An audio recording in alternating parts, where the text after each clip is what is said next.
Hey everyone, Jackie here, and welcome back to the Woman Kickballs YouTube channel. And today's video is going to be about just the NWSL and where we're at so far, being 2 weeks into the season. And so I'm going to summarize each team and just some of the different scenarios and things that have happened. So let's get right into it. So we're going to start off in alphabetical order. So here we are with Angel City, and of course I feel like the big talk of the town here is Alyssa Thompson, as she's definitely made her mark in the league, and she scored her first goal in the home opener, so that was very exciting. And additionally, they also made a huge comeback last week as they were tied 1-1 with the Orlando Pride, and then literally in the last moments of the game, they found their goal on a set piece with a header from Katie Johnson. So I think that they're definitely on the right track to finding their rhythm, so it'll be exciting to see what else that they do this week. So the Chicago Red Stars have lost both of their games so far, but their goal scorers have been Yuki Nagasato and, of course, Mallory Swanson. So another key asset for them, as well as defender Tierney Davidson, as she's been made her return from her injury. And so they definitely gave San Diego Wave a good run in their home opener match. So we'll see how they set the tone with some of these rookies, such as Penelope Hawking and Sophie Jones. But yeah, I definitely think that, again, just being off to a rough start, I think there's so much potential that they have for the rest of the season as well. For the Houston Dash, although they didn't score in their home opener, they definitely found a way to deliver with 2 goals against the Chicago Red Stars. So I wanted to touch on those very briefly. But these goals were definitely key pieces, as Maria Sanchez scored within 4 minutes of the first half, and then in the second half we saw Diana Ordonez score her very first goal for Houston. And this first goal with Maria Sanchez had a lot of creativity, as Ebony Salmon has just been coming in clutch, and it's been really fun to watch her play. And then of course with Diana Ordonez's PK, that was definitely a big moment, and I feel like you've seen a lot of these penalty kicks happen, obviously a lot more with VAR being now in effect. So yeah, it'll be really exciting just to see what the Dash will do, especially under their new head coach.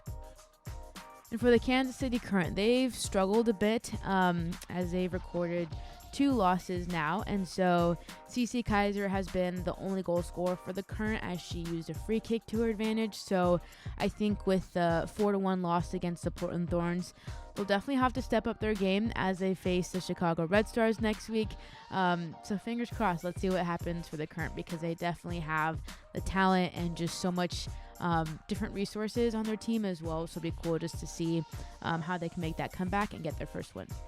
So Gotham got off to a strong start as they made a comeback win against Angel City in the home opener, and I think that was a big deal, not just because Lynn Williams got her first goal, but you also see them getting that win on the road, which I think is a really big deal and a great way to take that momentum back to New Jersey as well.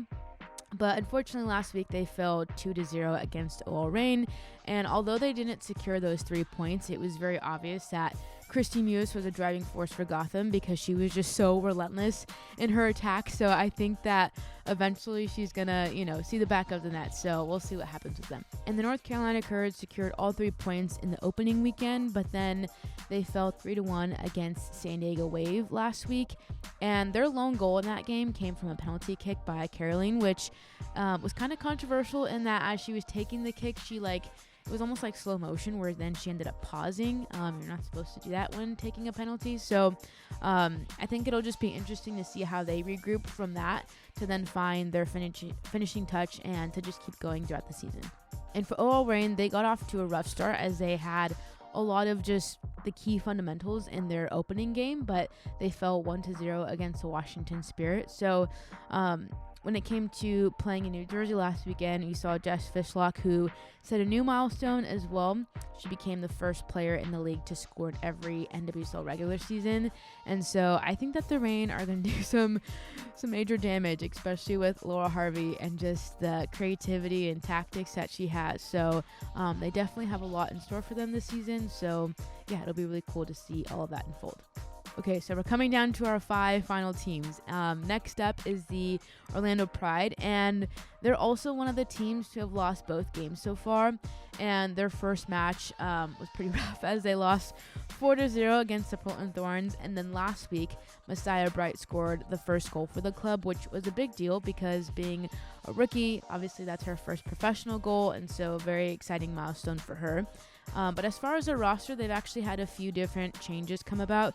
One of them being that 25-year-old forward Leah Pruitt announced her retirement earlier this week. But since then, the club has also signed midfielder Tyus Reese to a 1-year contract. So they're continuing to build and grow. So hopefully they can get their first win soon. And the Portland Thorns have actually recorded 8 goals between the 2 games and are one of the teams to have been undefeated so far, which is a great start. And obviously, it's no secret that Sophia Smith is really good at soccer because she scored in both games for Portland, and then this past weekend she recorded her very first hat trick.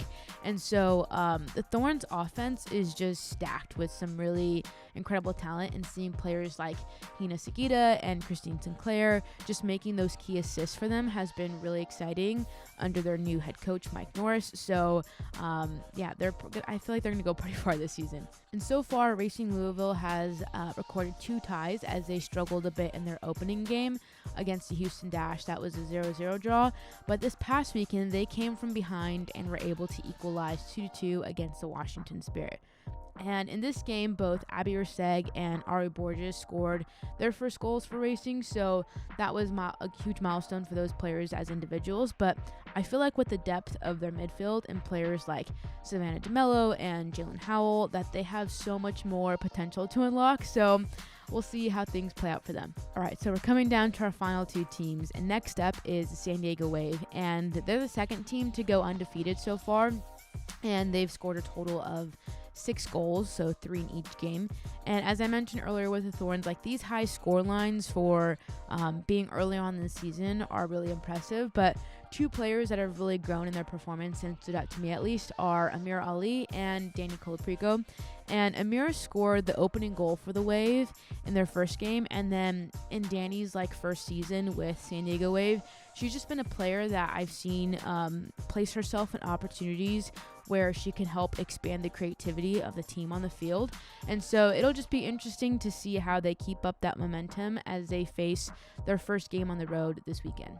All right, and now we're here with the Washington Spirit, and so far their lone goal scorer has been Ashley Hatch, and they open up the season with a 1-0 win against OL Reign, and then they drew 2-2 against Racing. So I think following the season that they had last year, which I think recorded their longest losing streak, it's obvious that there's a drive to really turn things around, but they definitely have all of the pieces there in their attack with both Ashley Hatch, Ashley Sanchez, and then of course Trinity Rodman. So I think that they're on the right track to gaining that winning traction. It's obviously just taking some time to build up to that. So that's where we're at in terms of NWSL updates and how things have played so far in being week 2. This week we'll actually have a break for the FIFA window as the US Women's National Team are playing against Ireland. So definitely exciting, and we still have more soccer to keep us entertained and busy as well. So these are their final 2 matches ahead of the World Cup. So be sure to tune in on that this weekend. But if you like this video, it would be a huge help if you can either give it a thumbs up or subscribe here on YouTube. And additionally, if you like to get these recaps delivered to your inbox every week, I actually write article recaps every weekend on all 6 games, and my articles are totally free. You don't have to pay or deal with all the paywalls that pop up. So you can actually subscribe at womankickballs.com, and one of the cool things that I do whenever someone subscribes is I'll send them a handwritten note and a sticker as well. I love doing that.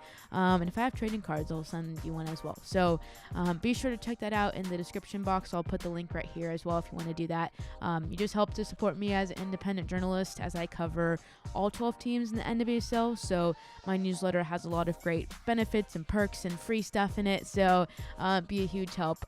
Additionally, if you also want to support by getting some Women Kick Balls merch, that is still going on, and you'll only be able to place your order until April 17th. After that, I'll be submitting those numbers to the print production, so you won't be able to order merch after that. But if you'd like to support, there's definitely some cool pieces in there as well.